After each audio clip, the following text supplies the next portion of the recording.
নমস্কার বন্ধুরা, পর্ণকুটিরে সবাইকে স্বাগতম। তো এখানে পনির আছে 250 গ্রাম, আর কাজু, চারমগজ পরিমাণ মতো, আদা টুকরো, একটা কাঁচা লঙ্কা পাকা, আর জিরা সামান্য, আর কয়েক টুকরো টমেটো। চলুন এগুলো তাহলে বেটে নেওয়া যাক।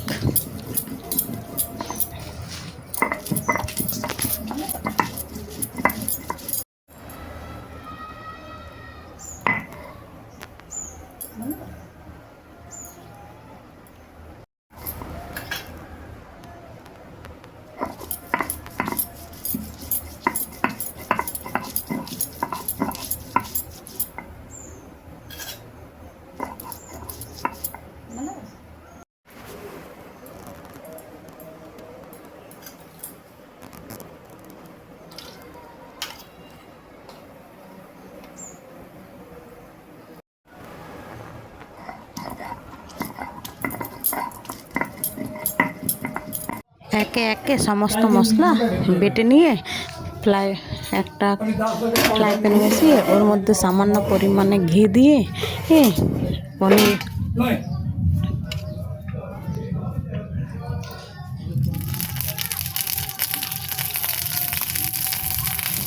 পনির থেকে একটু বেশি জল ছেড়েছে, তো তাই পনিরগুলো বেশ ভালোভাবে ইপুইট করে ভেজে নিতে হবে। বেশি না, একটু সামান্য লাল হয়ে এলেই নামিয়ে নিতে হবে, খুব একটা বেশি ভাজার দরকার নেই।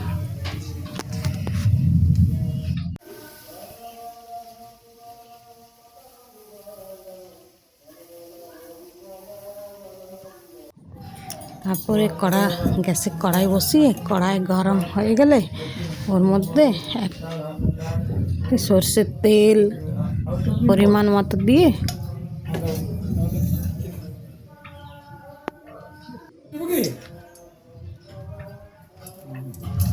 গরম মশলা ফোড়ন দিয়ে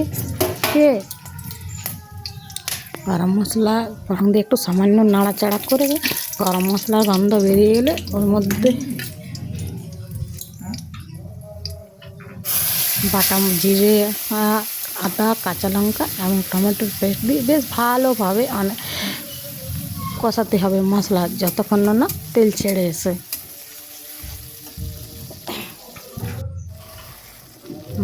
পরিমাণ মতো হলুদ,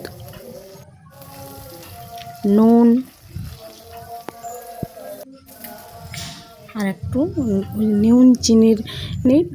নুন আর টমেটোর টক ঝাল মিষ্টির ব্যালেন্সের জন্য একটু সামান্য চিনি।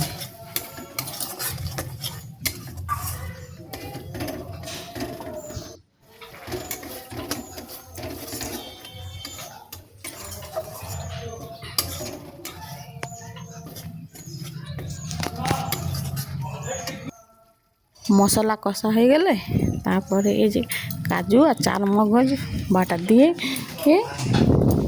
ভালোভাবে কষিয়ে নিতে হবে। একে দিয়ে খুব তাড়াতাড়ি নাড়তে হবে, তা নাহলে কাজু তলায় বসে যাবে।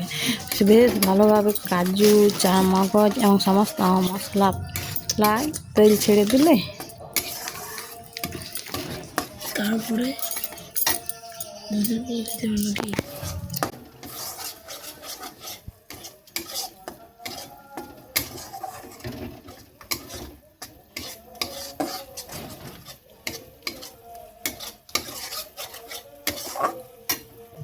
মশলা কষা হয়ে গেলে ওর মধ্যে গরম জল দিয়ে দিতে হবে।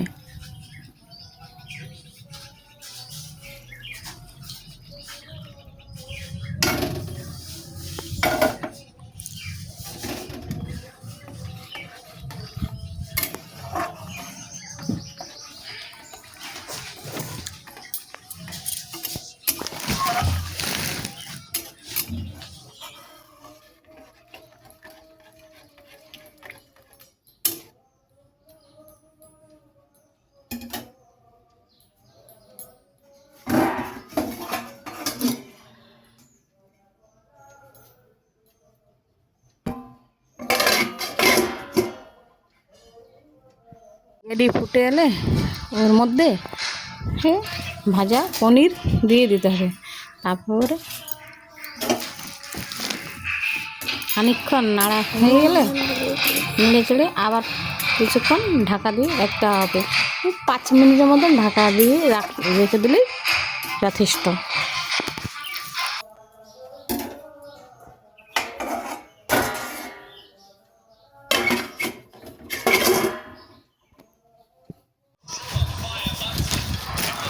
আবার সামান্য ঘি,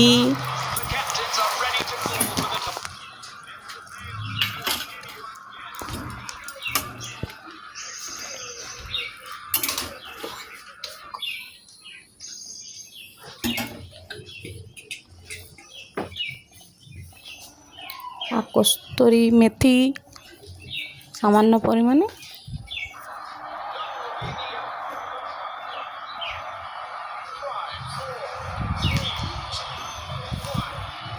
আর সামান্য গরম মশলা দিয়ে নামিয়ে নিতে হবে।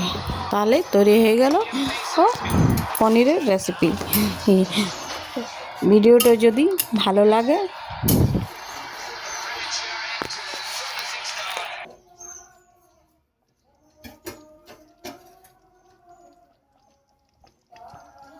পনিরের এই রেসিপি রুটি, পরোটা, লুচি সবার সাথেই ভালো লাগে।